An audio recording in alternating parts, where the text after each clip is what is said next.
বাংলাদেশের কিশোরগঞ্জের একজন নেতা, পুরান নেতা, বুড়া নেতা, এই পর্যন্ত কয়েকবার ডিগবাজি দিছে, দল বদলাইছে, এই পর্যন্ত বহু দল বদলাইয়া তাইনে প্রকাশ্যে টকশোতে আপনার 2 দিন আগে এই অসভ্য বেয়াদব প্রকাশ্যে সারা পৃথিবীকে সামনে রেখে ওলামায়ে কেরামকে তুচ্ছ তাচ্ছিল্য এবং ব্যঙ্গ বিদ্রুপ করেছে।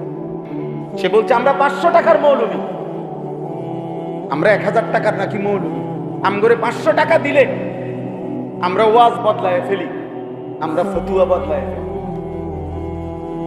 নারীদেরকে বলছে তোমরা এই মোল্লাদের সন্তান পেটে ধারণ করবা না।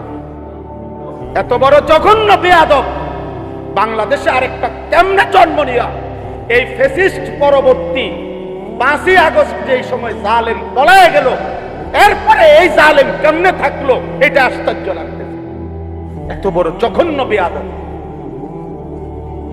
এত বড় ভয়ানক বেয়াদব।